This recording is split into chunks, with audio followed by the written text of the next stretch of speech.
सबका मंगल, सबका मंगल, सबका मंगल होए रे।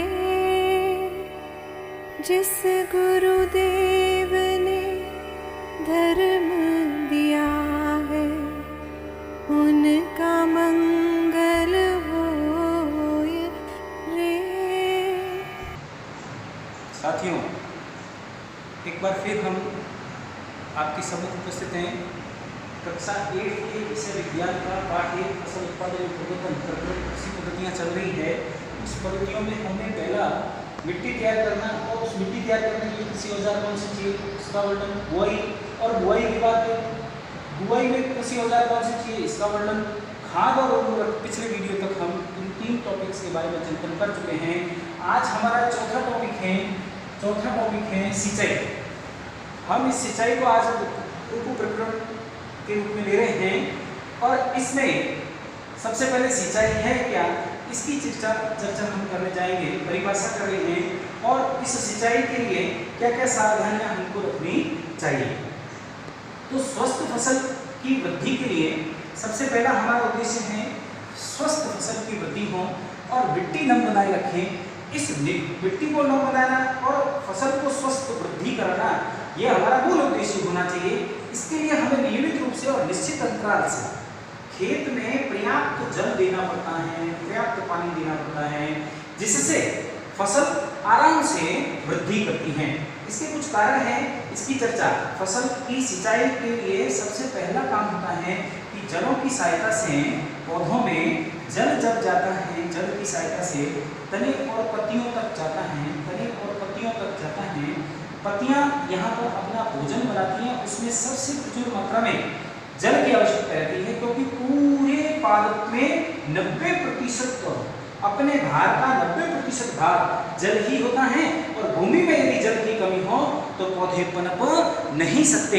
इस पौधों को पनपाने के लिए, स्वस्थ फसल की वृद्धि के लिए और मिट्टी को नम बनाए रखने के लिए, ताकि इनकी जड़ों स्वस्थ रहें, जड़ों के द्वारा जल ऊपर पहुंचता रहे, यह कार्यक्रम देते समय ऐसा भी नहीं है कि जल बहुत अधिक मात्रा में दें, ऐसा भी नहीं है कि जल कम है तो कम मात्रा में दे दें, नहीं, पर्याप्त मात्रा में जल देने की आवश्यकता है।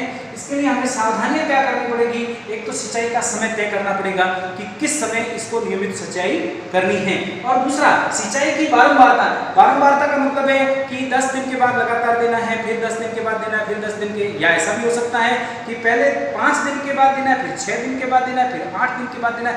ऐसे बारंबारता तय करनी पड़ती है हमको कि इसको कितने दिनों में पानी देना है और सिंचाई की मात्रा कितनी है, पानी की मात्रा कितनी होनी चाहिए, ये हमको ध्यान रखना चाहिए। इसको ध्यान रखने के लिए हमको फसल की प्रकृति ध्यान रखनी चाहिए। जैसे फसल की गेहूं, चना और चावल, सिंचाई की बारंबारता और मात्रा दोनों भिन्न होती है। गेहूं को अलग मात्रा में पानी चाहिए और अलग बारंबारता चाहिए, चने के लिए अलग मात्रा में पानी चाहिए और अलग बारंबारता चाहिए। उसी तरह से चावल में प्रचुर मात्रा में, क्योंकि खेती चावल में ही पनपती है, पानी में ही चावल पनपते हैं, अतः यह तो बहुत प्रचुर मात्रा में मात्रा भी पानी की चाहिए और इसकी बारंबारता भी हमको लगातार देनी चाहिए। उसी प्रकार से मिट्टी के प्रकार, कई प्रकार की होती है, दोमट मिट्टी होती है, बालू मिट्टी होती है, चिकनी मिट्टी होती है, काली मिट्टी होती है, इस प्रकार की बहुत सारी मिट्टियां होती हैं। तो मिट्टियों की प्रकृति के आधार पर, क्योंकि प्रत्येक मिट्टी में जल के धारण की क्षमताएं अलग अलग हैं, अतः उनको पानी भी अलग अलग मात्रा में देना जरूरी है।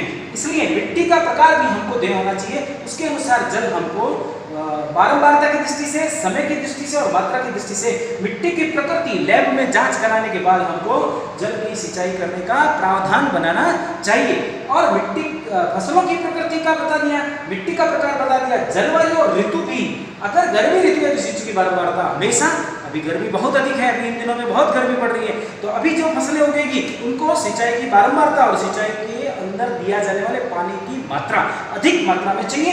इसकी चर्चा हम, सिंचाई करना आवश्यक क्यों है, सिंचाई किस लिए करना चाहिए, इसकी बात हम अभी आगे प्रकरण में कर रहे हैं। मालिक तेरे बंदे हम ऐसे हो हमारे करम,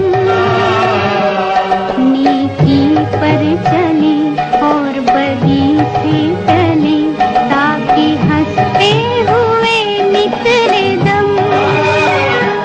है मालिक तेरे बंदे हम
इसके पौधों पर क्या प्रभाव पड़ता है?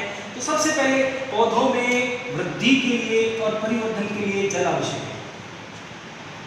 पौधों में वृद्धि और परिवर्धन के लिए, उसको बढ़ना है, उसको फलना फूलना है, तो जल आवश्यक है। क्यों? क्योंकि जड़ों के द्वारा खाली जल ही अवशोषित नहीं होता है, जल के साथ में खनिज, उर्वरक और का भी अवशोषण हो जाता है। और पूरे, मैंने इससे पूर्व आपको बताया था कि पौधों में जल की मात्रा 90% है।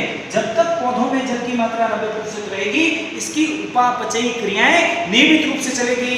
खाना है, पीना है, भोजन है, श्वसन है, उत्सर्जन है, सब कर सकेगा अगर उसके पौधे में जल की मात्रा प्रत्येक कोशिका में 90% है। तो बीजों का अंकुरण, अब हम फसल उगा रहे हैं, सिंचाई नहीं करेंगे, बीज बो चुके हैं, तो अंकुरण शुष्क अवस्था में, यानी कि बिना पानी सूखी अवस्था में हो नहीं सकता। अतः अंकुरण के लिए भी सिंचाई की या जल की आवश्यकता रहती है।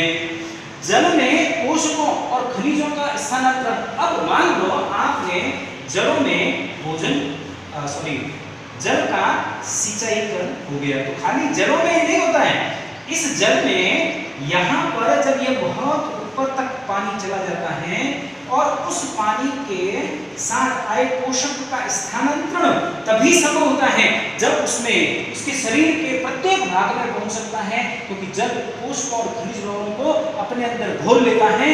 अतः घुले हुए का स्थानांतरण आसानी से हो सकता है, क्योंकि जल एक सार्वत्रिक विलीन है, सब जगह उपलब्ध है और सबको अपने अंदर घोलने की क्षमता रखता है। मुख्यतः कार्बनिक यौगिकों को नहीं बोलता, इसकी चर्चा हम फिर कभी करेंगे। फिलहाल खनिज लवण का स्थानांतरण और पोषकों का स्थानांतरण करने में जल आवश्यक है, और जल इसको जड़ों की सहायता से ये अवशोषित करने के बाद इनमें प्रत्येक स्थानों पर पहुंचाना, उसके पुष्प तक पहुंचाना, उसके फलों तक पहुंचाना, ये सब काम जल ही कर सकता है। सिंचाई आवश्यक होगी। उसी के साथ सबसे महत्वपूर्ण बात यह है, फसल को पाले से रक्षा करना। सर्दी पड़ती है, पाला पड़ जाता है, उससे उसकी रक्षा जल कर सकता है, क्योंकि जल एक विशिष्ट प्रतिरोध बहुत अधिक होता है जल का। अतः यह जल्दी ही देरी से ही गर्म होता है और देरी से ही ठंडा होता है, अतः पाले से बचाने में सहायता कर देता है। गर्मी हो तो हवा से, गर्म हवा से इसकी रक्षा करता है, पास में नमी बनाए रखता है, जिससे वह पत्तियां उसकी डैमेज नहीं होती, पत्तियां नष्ट नहीं होती। इस प्रकार हमने अभी देखा सिंचाई की आवश्यकता क्यों पड़ती है।